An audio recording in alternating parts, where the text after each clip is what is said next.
saya Yuyun. Kami berdua di sini sebagai host untuk membahas dan belajar mengenai satu tokoh teolog yang bernama Wolfgang Pannenberg.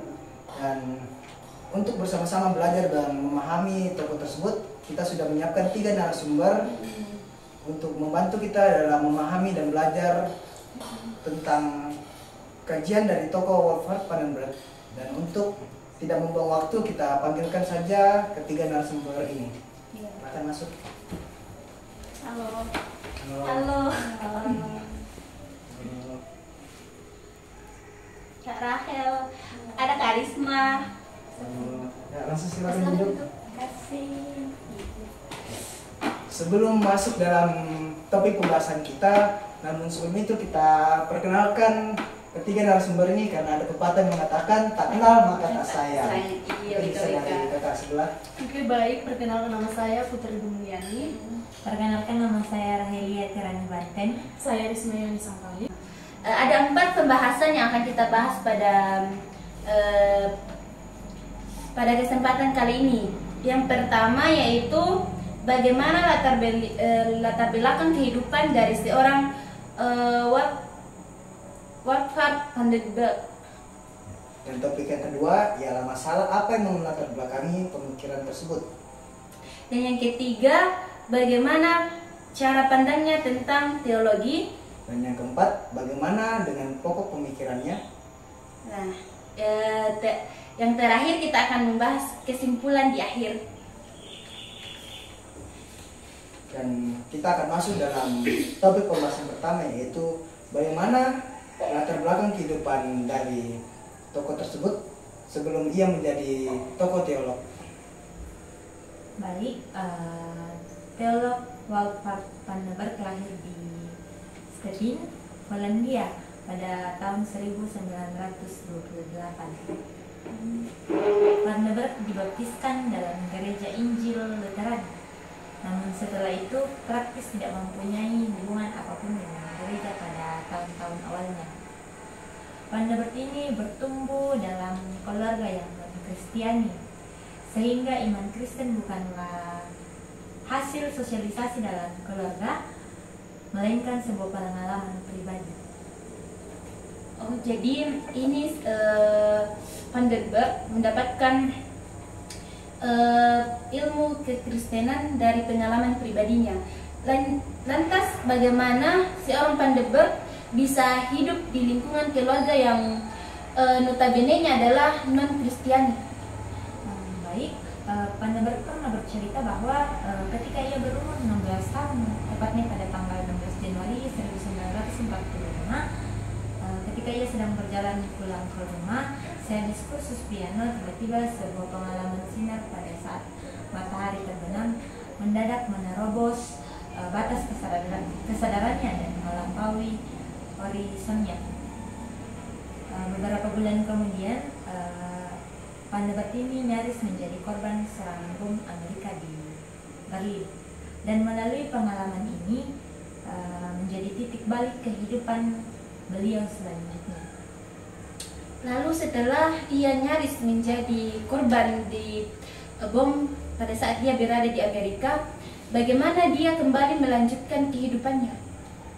Kita ketahui bahwa sejak tahun 1947 itu Pannenberg kembali belajar filsafat dan teologi untuk dapat mencari jawaban atas pernyataan tentang apa arti hidup. Kemudian dia terpengaruh oleh Karl Barth dan memperoleh impuls yang memberi orientasi seperti movement dari Exeget Perjanjian Lama, Gerhard von Rett. Kemudian pada tahun 1958 itu ia diangkat menjadi profesor untuk bidang yang dikuasainya di Sekolah Tinggi Gerejawi di Wuppertal. Dan pada tahun 1961 itu ia berpindah ke Universitas Mainz. Nah, sejak 1967 itu dia mengajar di Universitas Mannheim. Ya, terus selama hidup beliau, apakah ada karya yang dihasilkan oleh beliau? Ya, tentu ada. Selama hidupnya itu, Panneberg menghasilkan beberapa pemikiran dalam bidang teologi. Yang pertama, Jesus, God, and Man pada tahun 1968. Yang kedua, Theology and the Kingdom of God pada tahun 1969.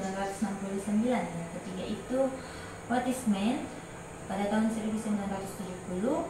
Yang keempat, The Apostles' Creed in Light of Today's Question, yaitu pada tahun 1972. Dan yang terakhir, Faith and Reality pada tahun 1977. Mungkin ini saja latar belakang kehidupan dari Wolfhard Panneberg yang dapat saya jelaskan. Kita sudah sama-sama mengenal latar belakang dari kehidupan Bapak Teolog Wolfhard Panneberg, dan selanjutnya kita masuk dalam topik kedua, yaitu masalah apa yang melatar belakangi dari pemikirannya. Iya, menurut Panneberg bahwa Bart terlalu memisahkan antara sejarah keselamatan dengan sejarah biasa. Sedangkan Burman menghilangkan sejarah biasa itu, sebab hal percaya adalah peristiwa sekarang, dan di sini semata-mata di dalam suatu keputusan eksistensial. Nah, ia berpendapat bahwa pemikiran teologi haruslah senantiasa diusahakan di tengah-tengah ketegangan antara dua. Bisa dijelaskan dua itu apa? Ya, yaitu di pihak satu, teologi harus setia pada sumbernya, yaitu penyataan atau wahyu Allah di dalam Kristus seperti yang disaksikan oleh Alkitab. Namun di pihak lain, teologi senantiasa melewati batas-batas temanya yang khusus, sebab teologi harus mencakup juga segala macam kebenaran, karena teologi berbicara tentang Allah. Teologi Panneberg disebut dengan bermacam-macam sebutan, dengan sebutan yaitu teologi pengharapan, teologi sejarah, teologi masa depan, teologi kerajaan Allah, dan teologi ekskatologis. Ya, mungkin itu saja yang bisa saya sampaikan. Oke, baik. Kemudian bagaimana cara pandang dari seorang Panneberg terhadap teologi? Baik, di sini saya akan menjelaskan tentang cara pandang Panneberg tentang teologi. Cara pandang Panneberg adalah terlalu rasionalistik dan mengesampingkan otoritas Allah. Teologinya terkesan mengambang dan jauh dari batas konkret. Ia hanya melihat garis besar dan kehilangan konkretisasi pandangan yang umum, mengabaikan dunia dengan berbagai pandangannya.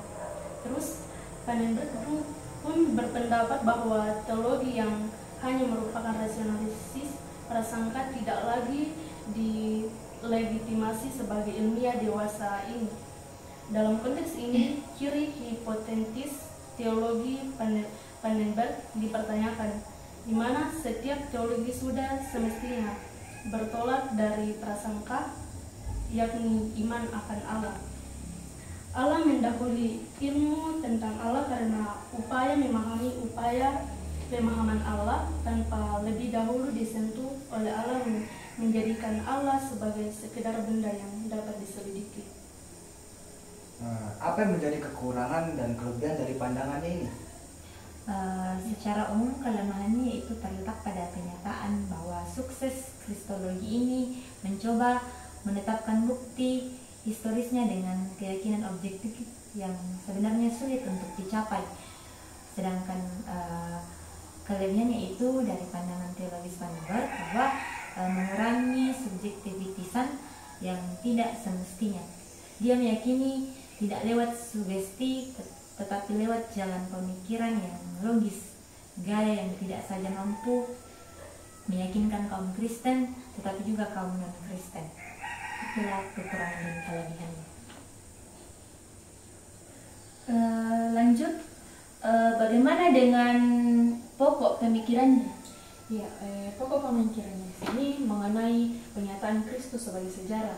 Ia menetapkan pernyataan Allah dalam kerangka sejarah, khususnya dalam diri Yesus, terutama dalam peristiwa kebangkitan.